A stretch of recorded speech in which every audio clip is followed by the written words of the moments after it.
Bapak Ibu hadirin yang kami hormati, selanjutnya marilah kita dengarkan sambutan Lurah Tegalgede. Kepada Bapak Abdul Kamil disilakan. Assalamualaikum warahmatullahi wabarakatuh.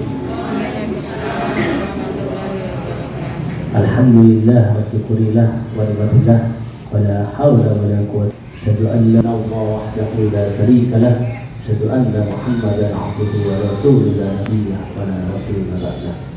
Segala puji bagi Allah, Tuhan semesta alam yang begitu banyak nikmat, rahmat, taufik, hidayah dan ma'unahnya yang telah diberikan kepada kita hingga di pagi hari ini kita bisa hadir di sini dengan penuh senyuman, dengan penuh kebahagiaan dan penuh dengan ketenangan dan ketentraman di hati dan jiwa kita. Dua kalinya salam, marilah senantiasa tiada jemu-jemunya, tiada bosan-bosannya kita haturkan kepada junjungan kita Nabi besar Muhammad sallallahu alaihi wasallam. Satu jajarannya tim dari Mutiara, Pak Bagin Katimas, Pak Lukman dan Pak Wali Katimas, ada Bu Ike, Bu Husnul dan ibu-ibu yang lainnya yang mungkin belum sempat kami buka satu-satu, dan juga yang terkhusus yang saya cintai Ketua TPPKK Kelurahan Tegalgede. Ya, perlu disebut, kalau tidak disebut nanti nggak bahaya kan. Saya ucapkan terima kasih atas kegiatannya di pagi hari ini, karena saya yakin kegiatan yang dilaksanakan ini akan memberikan dampak dan manfaat yang sangat baik dan luar biasa bagi seluruh warga Kelurahan Tegalgede. Pagi tadi saya sempat bisi-bisi ingin tahu ini apa kegiatan Mutiara hari ini. Ya, karena tahun kemarin insya Allah sudah berkolaborasi juga di sini menghasilkan intervensi berupa PNT dan juga kebun gizi. Itu dulu ya. Yang saat ini kebun gizi itu dipantau dan dimonitor langsung oleh seluruh kader Posyandu yang mau hadir gitu ya. Ya, tapi sisa-sisa, bukan sisa-sisa ya, bukti-bukti keberadaannya itu masih ada, gitu Bu Pak Is ya. Namun semoga ke depan ini terus ada gitu kan ya, karena insya Allah nanti akan diremajakan kembali oleh adik-adik KKN Kolaboratif 238. Di situ juga ada, saya lihat alat-alat hidroponik itu kayaknya akan dilengkapi.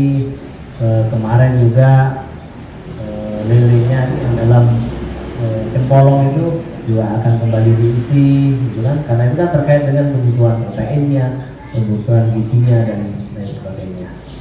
Dengan memberikan intervensi langsung berupa pemberian makanan tambahan, ya, yang bernilai gizi.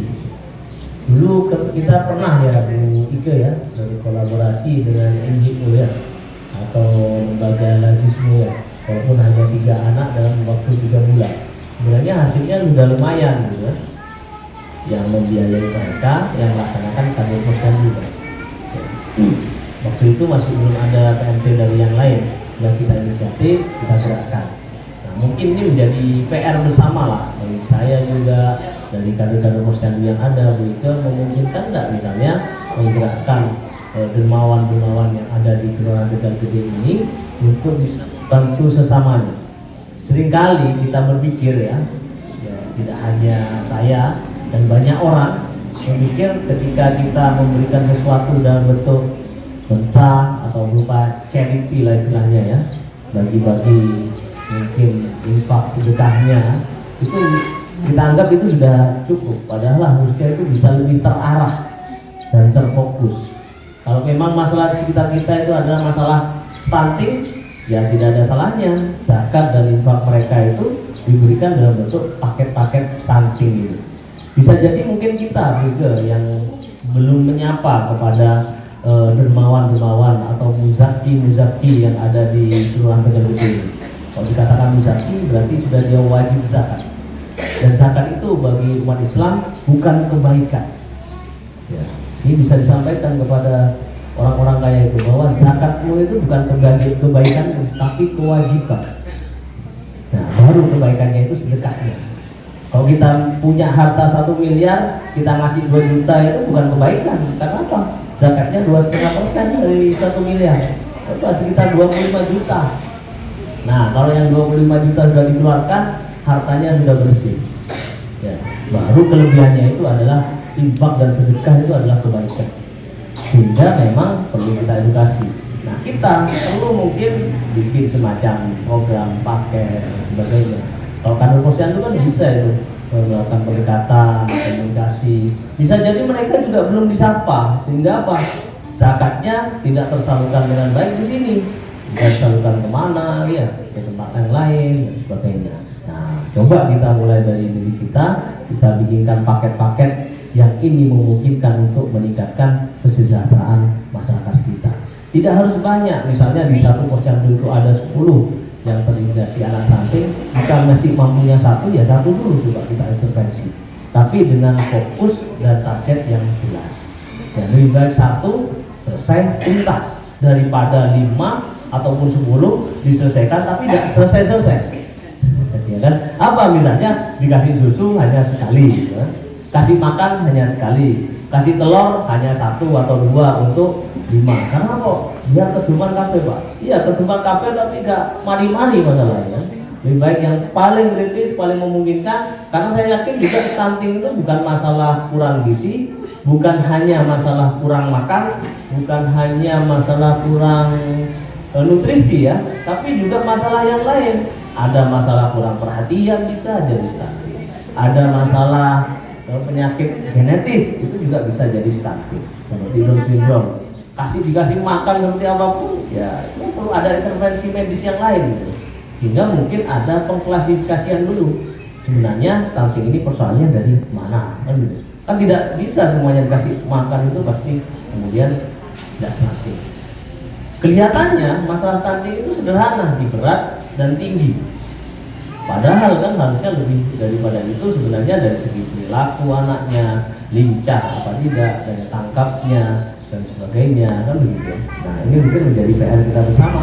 Apalagi kader posyandu sudah makin lama makin dilengkapi oleh Bu Ike dan mungkin dinas kesehatan itu dengan ilmu-ilmu baru, ya, sehingga tidak hanya anak stunting yang ditangani, tapi seluruh warga di lingkungan sasarannya, ya.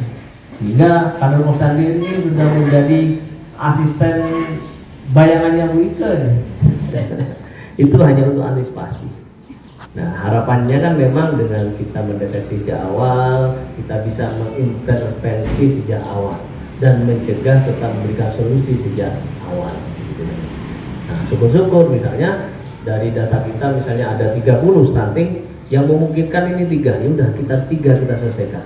Kita pikirkan bareng-bareng, kita fokus selesaikan bareng-bareng.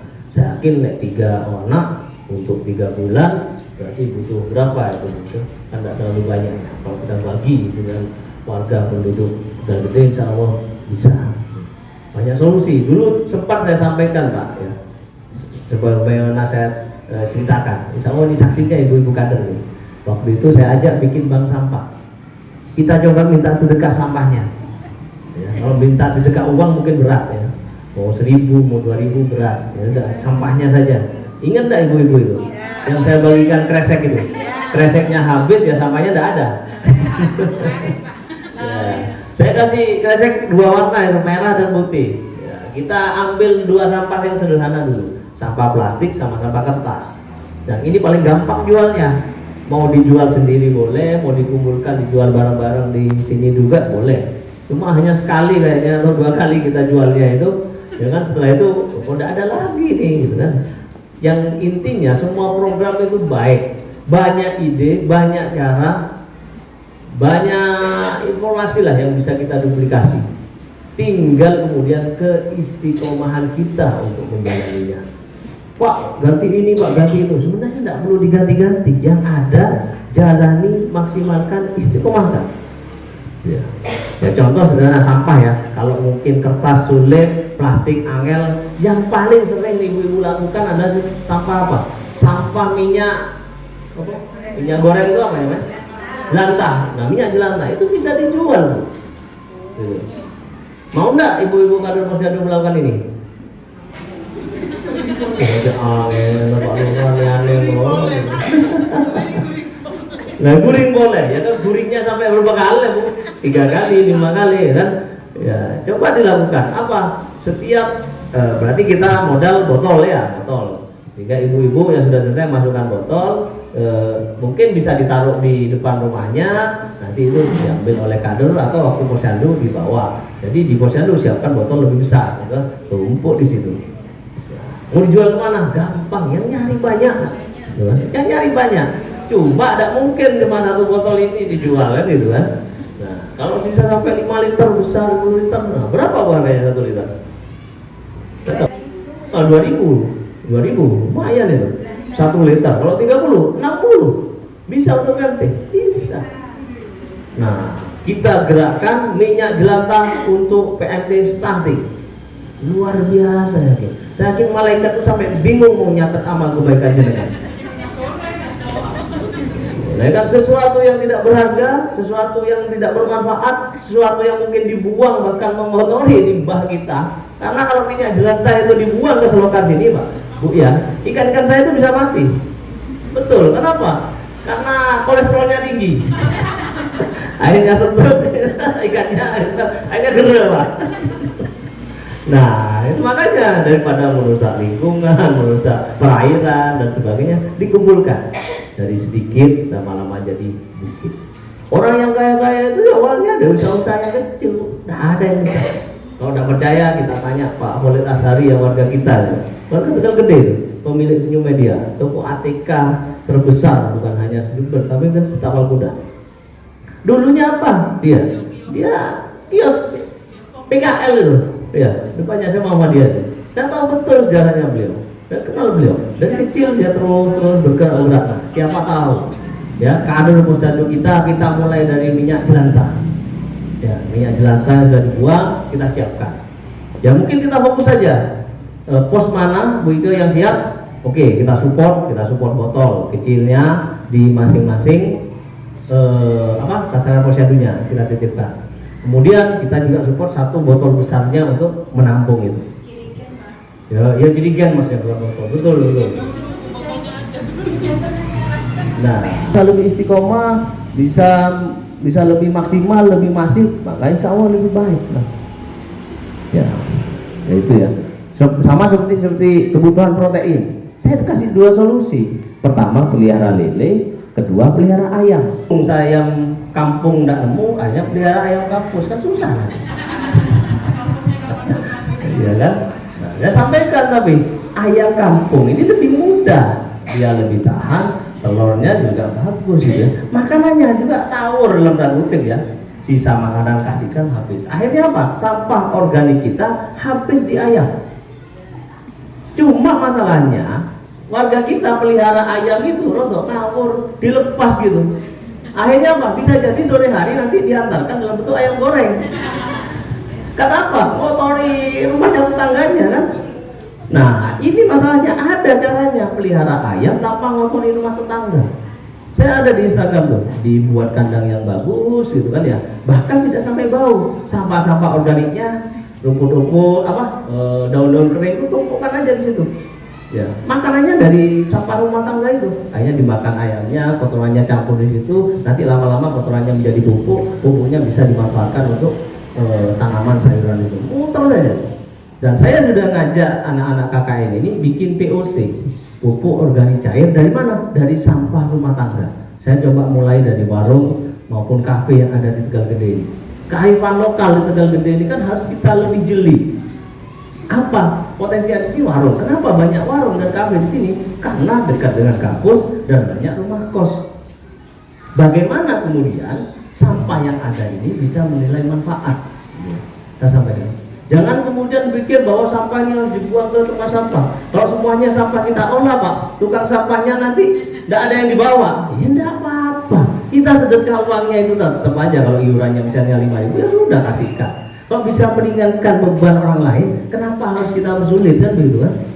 Nah, pahalanya kan banyak sampai sudah meringankan petugas sampah, sampai bergerak berjalan, waduh nambah pahala. Makanya malaikat nanti bingung nyatetnya pahalanya sampai. Nah kemudian apa yang kita bawa bekal di dunia ini kan di akhirat kan begitu. Rasulullah juga sudah mengingatkan, khairun nas anfa'uhum linnas. Sebaik-baik manusia di antara kita itu bukan yang paling banyak puasanya, bukan paling banyak sholatnya, bukan paling banyak sedekahnya, tapi anfa'uhum linnas, yang paling banyak manfaatnya kepada orang lain. Kalau kita belum punya uang banyak, ya mungkin kita belum bisa bersedekah uang yang banyak, tapi setidaknya kan kita punya tangan, punya kaki, punya waktu untuk kita bisa gerakkan dengan sesuatu yang bermanfaat. Salah satunya dengan hal-hal yang kecil itu. Saya yakin sesuatu yang besar dimulai dari yang kecil dan dikerjakan mulai sekarang. Kalau nunggu nanti, ya nantinya kapan? Tidak akan pernah terlaksana. Oke, itu saja, dan semoga nanti kegiatan ini juga makin menginspirasi. Tujuan endingnya dan akhirnya itu kan bukan hanya menekan, tapi membuat stunting di seluruh keluarga Tegal Gede ini bisa terentaskan dengan maksimal, bahkan sampai 0 kan begitu kan ya. Nah, ini butuh kerjasama, butuh motivasi, butuh semangat, dan butuh keistimewaan kita bersama. Itu saja dari kami, kurang lebihnya saya mohon maaf. Billahi taufiq wal hidayah. Fastabiqul khairat. Wassalamualaikum warahmatullahi wabarakatuh.